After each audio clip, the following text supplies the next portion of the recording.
समीर की सौतेली माँ अब उसकी जिंदगी में एक बड़ा बदलाव लेकर आने वाली है। आने वाले एपिसोड में वह न केवल समीर का साथ देंगी, बल्कि रिमझिम और समीर को हमेशा के लिए एक करने में भी अहम भूमिका निभाएंगी। कहानी इस समय बेहद रोमांचक मोड़ पर पहुंच चुकी है, जहां पृथ्वी शाह ने समीर के सामने एक कठिन चुनौती रखी है। उनका कहना है कि अगर समीर अपनी मेहनत से 1 लाख रुपए कमा लेता है, तो वह खुशी खुशी उसकी और रिमझिम की शादी करवा देंगे। यह चुनौती सुनने में जितनी आसान लगती है, उतनी है नहीं।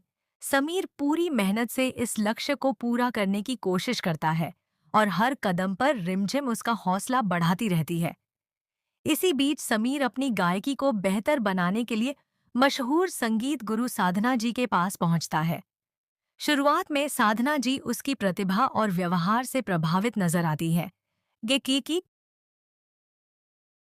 लेकिन जैसे ही समीर अपना पूरा नाम और परिवार का परिचय देता है, उनका रवैया अचानक बदल जाता है। उनके चेहरे पर वर्षों पुरानी नाराजगी साफ दिखाई देती है और वह बिना कोई कारण बताए समीर को संगीत सिखाने से इनकार कर देती है। यह फैसला समीर और रिमझिम दोनों को हैरान कर देता है। रिमझिम उन्हें समझाने की कोशिश करती है कि किसी इंसान का मूल्य उसके परिवार से नहीं बल्कि उसके अपने कर्मों से होना चाहिए। लेकिन उस समय साधना जी किसी की बात सुनने को तैयार नहीं होती। हालांकि कहानी यहीं खत्म नहीं होती। जब साधना जी दोबारा समीर की आवाज सुनती है, तो उन्हें उसकी असाधारण प्रतिभा का एहसास होता है। वह समझ जाती है कि समीर का उनके अतीत से कोई लेना देना नहीं है। इसके बावजूद उनके मन में पुराने जख्म और बदले की भावना अब भी जीवित रहती है। आखिरकार वह समीर को संगीत सिखाने के लिए तैयार हो जाती हैं, लेकिन बेहद सख्त अनुशासन और कठिन परीक्षाओं के साथ। बाहर से वह एक कठोर गुरु दिखाई देंगी, जबकि भीतर उनका मन अतीत और वर्तमान के बीच लगातार संघर्ष करता रहेगा।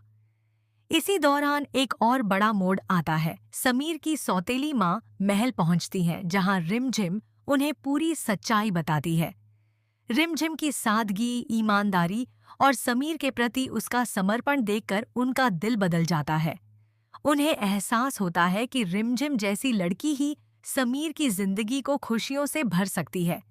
इसी कारण वह समीर की मदद करने का फैसला करती है। भले ही वह सौतेली माँ हो, लेकिन वह कभी भी समीर का बुरा नहीं चाहती थीं। राजमहल से निकाले जाने के बाद उनके मन में शेखावत परिवार के लिए नाराजगी